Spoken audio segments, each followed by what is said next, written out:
साथियों, जन्म शताब्दी पुस्तक माला 12 स्वयं को ऊंचा उठाएं, व्यक्तित्ववान बने। प्रवचन पंडित श्री राम शर्मा आचार्य। पृष्ठ 16 से पढ़कर सुनाते हैं। पिछले वीडियो के क्रम में ताकत का केंद्र कहाँ, हम आपको कई बार कथा सुनाते रहे हैं। एक बार अपनी अफ्रीका यात्रा का हमने किस्सा सुनाया था। जिन विचारों को मक्का मुहैया होती है, जिन लोगों के लिए सफ़ेद बीज की दाल मुहैया होती है, जिन लोगों के लिए केवल जंगली केला मुहैया होता है, 4 चीज उनको मिलती है। 4 चीज उनको मिलती है। न कभी उनको घी मिलता है, न कभी और कोई पौष्टिक चीजें मिलती हैं, लेकिन उनकी कलाइयाँ, उनके हाथ कितने मजबूत होते हैं। ओलंपिक खेलों में सोने के मेडल जीत कर लाते हैं और शेरों का शिकार करते रहते हैं। ताकत अनाज में नहीं, अनाज में नहीं है ताकत, शक्कर में नहीं है ताकत, घी में नहीं है और ताकत मिठाई में नहीं है। मित्रों, ताकत का केंद्र दूसरा है। ताकत की जगह वह है जो गांधी जी ने अपने भीतर पैदा की थी। घी खा करके पैदा की नहीं की थी उन्होंने घी खाकर। वह अलग चीज है जिनसे ताकत आती है। इसलिए जहां कहीं भी आप जाएं, आप हमारे संदेशवाहक के रूप में, वहां पर आपका खान पान का व्यवहार ऐसा हो जिससे कोई आदमी यह कहने ना पाए कि ये लोग कोई बड़े आदमी आए हैं और कोई वीआईपी आए हैं। यहाँ से जब आप जाएं तो प्यार और मोहब्बत को लेकर के जाना। अगर आपके अंदर कड़वापन रहा तो उसको यहीं पर छोड़ कर जाना। कड़वापन मत लेकर के जाना, अपना अहंकार लेकर के मत जाना। कड़वापन क्या है? कड़वापन आदमी का घमंड है, कड़वापन आदमी का अहंकार है। अपने अहंकार के अलावा कड़वापन कुछ है ही नहीं, कुछ नहीं है। आप जब ये कहते हैं कि हम तो सच बोलते हैं इसलिए कड़वी बात कहते हैं, ये गलत कहते हैं। सच में बड़ा मिठास होता है, उसमें बड़ी मोहब्बत होती है। गांधी जी सत्य बोलते थे, लेकिन उनके बोलने में बड़ी मिठास भरी होती थी। अंग्रेजों के खिलाफ उन्होंने लड़ाई खड़ी कर दी और ये कहा कि आपको हिंदुस्तान से निकाल कर पीछा छोड़ेंगे, आपके कदम हिंदुस्तान में नहीं रहने देंगे, मार कर भगा देंगे और आपका सारा जो सामान है वो यहीं पर जब्त कर लेंगे और नहीं देंगे। गांधी जी की बात कितनी कड़वी थी और कितनी तीखी थी और कितनी कलेजे को चीरने वाली थी, लेकिन उन्होंने शब्दों की मिठास, व्यवहार की मिठास को कायम रखा। हमको और आपको व्यवहार की मिठास को कायम रखना चाहिए। अगर आपके भीतर मोहब्बत है, मोहब्बत है और प्यार है मित्रों, तो आपकी ज़बान में से कड़वापन नहीं निकलेगा।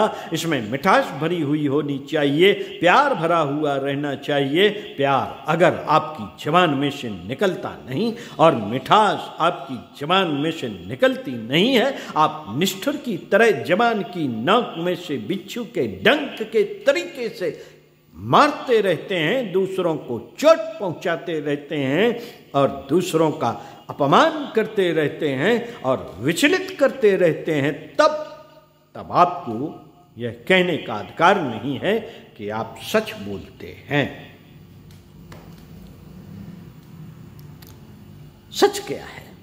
सच क्या है? जैसा आपने देखा है, सुना है, उसको ही कह देने का नाम सच नहीं है। सच उस चीज का भी नाम है जिसके साथ में प्यार भरा हुआ रहता है और मोहब्बत जुड़ी हुई रहती है। प्यार और मोहब्बत का व्यवहार आपको यहीं से बोलना सीखना चाहिए। और जहाँ कहीं भी शाखा में आपको जाना है और जनता के बीच में जाना है, उन लोगों के साथ में आपके बातचीत करने का ढंग, बातचीत करने का तरीका ऐसा होना चाहिए कि उसमें प्यार भरा हुआ हो, मोहब्बत जुड़ी हुई हो, उसमें आत्मीयता मिली हुई हो। दूसरों का दिल जीतने के लिए और दूसरों पर अपनी छाप छोड़ने के लिए यह अत्यधिक आवश्यक है कि आपके ज़बान में मिठास और दिल में मोहब्बत होनी चाहिए। आप जब यहाँ से जाएं तो इस प्रकार का आचरण लेकर के जाएं, ताकि लोगों को यह कहने का मौका ना मिले कि गुरुजी के पसंदीदे यही हैं। अब आपकी इज्जत नहीं है, हमारी इज्जत है। जैसे हमारी इज्जत नहीं है, हमारे मिशन की इज्जत है। हमारी और मिशन की इज्जत की रक्षा करना अब आपका काम है। अपने वानप्रस्थ आश्रम की रखवाली करना आपका काम है। हमने ये 3-4 तरीके की जिम्मेदारी आपके कंधे पर डाली है। इन जिम्मेदारियों को लेकर के आप जाना, फूक फूक करके पांव रखना, आप वहां चले जाना जहां की वो हवा का ज्ञान नहीं। वहां चले जाना जहां की आबो हवा का ज्ञान आपको नहीं है। कहीं गर्म जगह हम बेच सकते हैं, कहीं ठंडी जगह हम बेच सकते हैं, कहीं का पानी अच्छा हो सकता है और कहीं का पानी खराब हो सकता है। वहां जाकर के क्या कर सकते हैं? प्रश्न। आप बीमार नहीं पड़ सकते। बीमारी के लिए मैं दवा बता देता हूं। आप जहां कहीं भी जाएंगे आप बीमार नहीं पड़ेंगे और बीमारी आपका कुछ नहीं बिगाड़ सकती। मैं ऐसी दवा दे दूंगा कि आप चाहे जहां कहीं भी जाना और जो चाहे कुछ खिला देना या खा लेना, वही खाते रहना। वेजिटेबल की पूड़ियां खिलाता हो,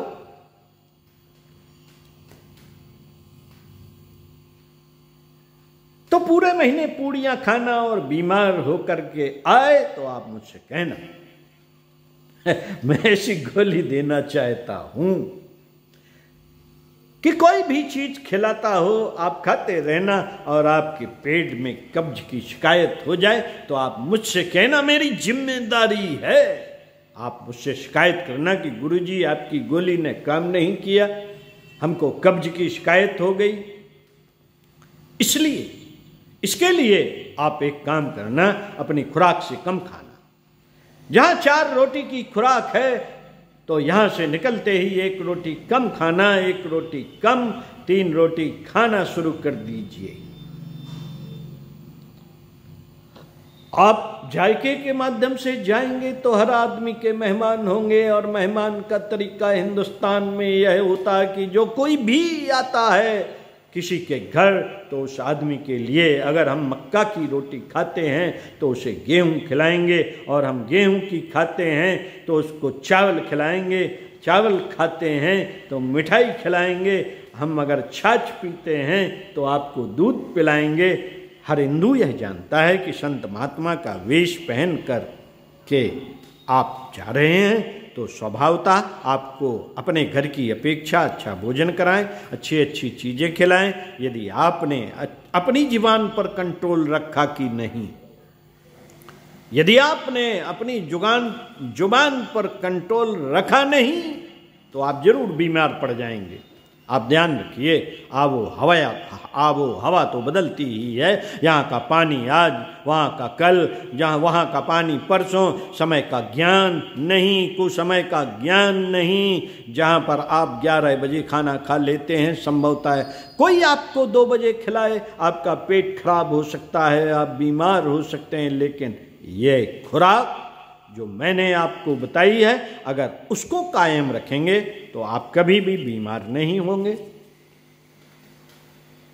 आप कभी बीमार नहीं होंगे। मित्रों, हमने लंबे लंबे सफर किए और तरह तरह की चीजें और तरह तरह की खुराकें खाने का मौका मिला है। एक बार मैं मध्य प्रदेश गया तो लाल मिर्च बहुत खाने की आदत उन लोगों की थी। रामपुरा में यज्ञ हुआ तो वहाँ वो बड़ी बड़ी पूड़ी परोस रहे थे और ऐसी सब्जी परोस रहे थे जो मुझे टमाटर की सी मालूम पड़ी। लाल रंग का सारा टमाटर का साग परोस रहे थे। टमाटर मुझे अच्छा भी लगता था। माता जी मेरे लिए अक्सर बना लिया करती थी, मंगा लिया करती थी। मैंने भी मंगा लिया और रख लिया थाली में। जैसे ही मैंने पूड़ी का टुकड़ा मुंह में दिया कि मेरी आंखें लाल लाल हो गई। अरे ये क्या हुआ? गुरुजी, ये टमाटर का साग नहीं है, यह तो लाल मिर्च है। जब हरी मिर्च पक जाती है और लाल हो जाती है तो उनको ही पीस करके उसमें नमक और खटाई मिला करके ऐसा बना देते हैं लुगदी जैसी। उसको आप चटनी कह लीजिए। ऐसी भी जगह मुझे जानना पड़ा है कि मैं क्या कहूँ आपसे। एक बार मैं आगरा गया और वहाँ भोजन करना पड़ा। दाल रोटी जो घर में खाते हैं, जहाँ कहीं भी जाता हूँ वही खाता हूँ और कहता हूँ कि तुम्हारे घर में जो कुछ भी हो वही खिलाना, नहीं हो तो मेरे लिए बनाना मत। अलग चीज़ बनवाओगे तो मैं खाऊंगा नहीं। अगर तुम पूड़ी रोज खाते हो तो पूड़ी बना दो मेरे लिए, मुझे एतराज़ नहीं। लेकिन अगर तुम हमेशा कच्ची रोटी खाते हो तो मेरे लिए कच्ची रोटी ही बनाना। मक्का की रोटी खाते हो अपने घर में तो वही खिलाना, क्योंकि मैं तुम्हारा मेहमान नहीं हूँ, तुम्हारा कुटुंबी हूँ। आगरा में उन लोगों ने दाल बना दी और रोटियां धर दी दाल में। जैसे ही मैंने कौर डुबोया, इतनी ज्यादा मिर्च कि मेरे तो बस आंखों में से पानी आ गया। मैं क्या कह सकता था? अगर मैं यह कहता कि साहब दाल बड़ी खराब है, उठा ले जाइए, यह आपने क्या दे दिया, और मेरे लिए तो दही लाइए और वह लाइए, मेरी आंखों में से पानी तो आ गया और मैंने एक घूंट पानी पिया। पीने के बाद रोटी का टुकड़ा खाता खाता चला गया। रोटी के टुकड़े दाल तक ले तो गया पर दाल में डुबोया नहीं। हाथ मैंने चालाकी से चलाया जिससे मालूम पड़े कि मैं दाल खा रहा हूँ। दाल खाई नहीं और वैसे ही रूखी रोटी खाता रहा और पानी पीता रहा। पानी पीने के बाद उतर कर आ गया। उसे पता भी नहीं चला, मुझे भी पता नहीं चला। ना उसको शिकायत हुई कि आपने ये कैसे खाया।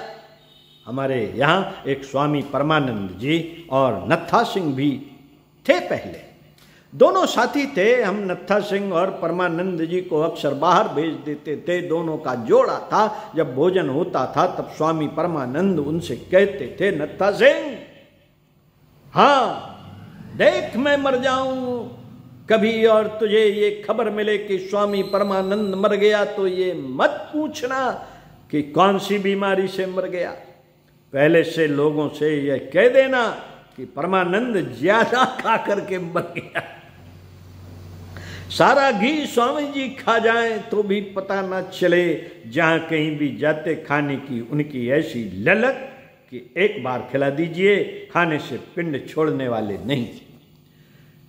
टट्टियां हो जाएं तो क्या, उल्टियां हो जाएं तो क्या, पर खाने से बाज ना आने वाले थे वे दोनों। मित्रों, हमारी जवान के दो विषय हैं। जवान हमारी बड़ी फूहड़ है। एक विषय इसका यह है कि यह स्वाद मांगती है और जायके मांगती है। आप स्वादों को नियंत्रण करना, जायके को नियंत्रण करना। संत जायके पर नियंत्रण किया करते हैं और स्वाद पर नियंत्रण किया करते हैं। जिस आदमी का जायके पर नियंत्रण नहीं है और स्वाद पर नियंत्रण नहीं है, वह आदमी संत नहीं हो सकता, वह आदमी संत नहीं कहला सकता। हमने ऐसे संत देखे हैं जो भिक्षा मांग करके लाए और एक ही कटोरी में, एक ही जगह में दाल को मिला दिया और उसको मिला दिया और इसको मिला दिया और साग को मिला दिया और खीर को मिला दिया और सबको गड्ढमड्ढ कर दिया, एक ही जगह मिलाकर खाया। वे ऐसा किस लिए खाते हैं? प्रश्न। इसलिए कि वे जवान के जायके पर काबू करके खाते हैं। जवान के जायके का अभ्यास आपको यहाँ नहीं हो सका तो आप जहाँ कहीं भी कार्यकर्ताओं के बीच में जाएं, आपको एक छाप छोड़ने की बात मन में लेकर के जानी चाहिए कि हम जवान के जायके को कंट्रोल में करके आए हैं। अब देखना आपके ऊपर छाप पड़ती है कि नहीं पड़ती। खान पान का भी हमारे हिंदुस्तान में ध्यान रखा जाता है। एक महात्मा ऐसे थे जो हथेली के ऊपर रख करके रोटी खाया करते थे। उनका नाम महागुरु श्री राम था। अभी भी वे हथेली पर रोटी रखकर खाने वाले महात्मा के नाम से मशहूर हैं। मैं नाम तो नहीं लेना चाहूँगा, पर आप अंदाज लगा सकते हैं कि मैं किसकी ओर इशारा कर रहा हूँ। इस समय तो वे नहीं करते, पर इस समय तो वे नहीं करते। इस समय तो वे मोटरों में सफ़र करते हैं और अच्छे चांदी और सोने के बर्तनों में भोजन करते हैं, पर कोई एक जमाना था। कोई एक जमाना था जब हथेली पर रख करके भोजन करते थे। एक ही विशेषता ऐसी हो गई कि सारे हिंदुस्तान में विख्यात हो गए, इस बात के लिए प्रख्यात हो गए कि वे हथेली पर रख करके रोटी खाया करते हैं। भला आप संत नहीं हैं तो क्या, महात्मा नहीं है तो क्या, आपकी खुराक संबंधी आदत ऐसी बढ़िया होनी चाहिए कि जहां कहीं भी आप जाएं वहां हर आदमी आपको बर्दाश्त कर सकता हो, अफोर्ड कर सकता हो। गरीब आदमी भी ये हिम्मत कर सकता हो कि हमारे यहाँ पंडित जी का भोजन हो।